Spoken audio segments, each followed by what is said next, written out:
नमस्कार दोस्तों, राधे राधे। आज हम आपके लिए पितृपक्ष श्राद्ध की कथा लेकर आए हैं। आइए सुनते हैं। एक बार महाभारत काल के दौरान कर्ण की मृत्यु हो जाने के बाद जब उनकी आत्मा स्वर्ग में पहुंची तो उन्हें बहुत सारा सोना और गहना दिया गया।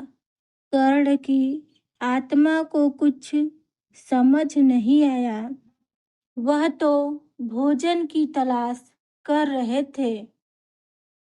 उन्होंने इंद्र देवता से पूछा कि उन्हें भोजन की जगह सोना क्यों दिया गया।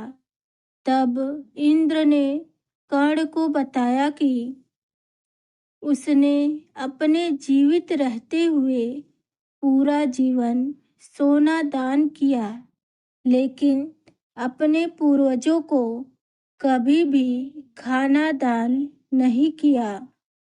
तब कर्ण ने कहा, उन्हें यह ज्ञात नहीं था कि उनके पूर्वज कौन थे और इसी वजह से वह कभी भी उन्हें कुछ भी दान नहीं कर सके।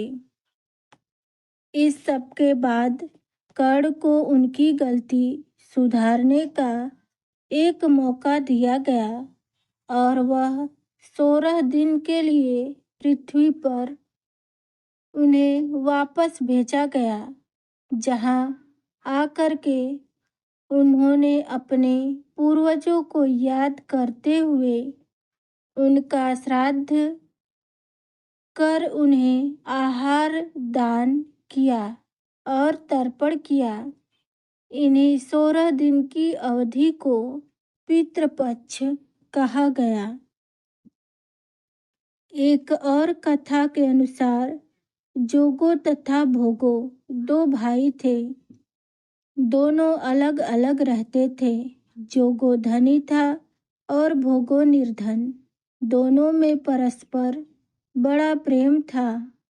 जोगो की पत्नी को धन का अभिमान था, किंतु भोगो की पत्नी बड़ी सरल हृदय थी। पितृपक्ष आने पर जोगो की पत्नी ने उससे पितरों का श्राद्ध करने के लिए कहा, तो जोगो इसे व्यर्थ का कार्य समझकर टालने की चेष्टा करने लगा, किंतु उसकी पत्नी समझती थी यदि ऐसा नहीं करेंगे तो लोग बातें बनाएंगे। फिर उसे अपने मायके वालों को दावत पर बुलाने और अपनी शान दिखाने का यह उचित अवसर लगा। अतः वह बोली, आप शायद मेरी परेशानी की वजह से ऐसा कह रहे हैं, किंतु इसमें मुझे कोई परेशानी नहीं होगी। मैं भोगो की पत्नी को बुला लूंगी, दोनों मिलकर सारा काम कर लेंगे। फिर उसने जोगो को अपने पीहर न्योता देने के लिए भेजा। दूसरे दिन उसके बुलाने पर भोगो की पत्नी सुबह सवेरे आकर काम में जुट गई। फिर उसने रसोई तैयार की, अनेक पकवान बनाए। फिर सभी काम निपटा कर अपने घर आ गई। आखिर उसे भी तो पितरों का श्राद्ध तर्पण करना था। इस अवसर पर न जोगो की पत्नी ने उसे रोका और न ही वह रुकी। शीघ्र ही दोपहर हो गई।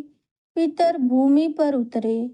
जोगो भोगो के पितर पहले जोगो के यहाँ गए तो क्या देखते हैं कि उसके ससुराल वाले वहाँ भोजन पर जुटे हुए हैं। निराश होकर वे भोगो को यहाँ गए।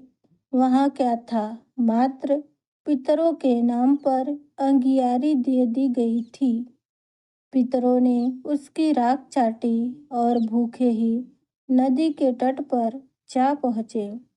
थोड़ी देर में सारे पितर इकट्ठे हो गए और अपने अपने यहाँ के श्राद्धों की बड़ाई करने लगे। जोगे भोगे के पितर ने भी अपनी आप बीती सुनाई।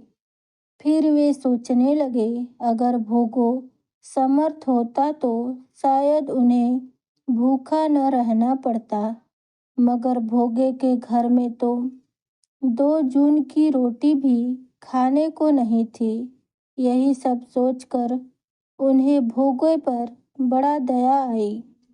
अचानक वे नाच नाच कर कहने लगे, भोगों के घर धन हो जाए, भोगे के घर धन हो जाए। साँझ होने को हुई, भोगे के बच्चे को कुछ भी खाने को नहीं मिला था।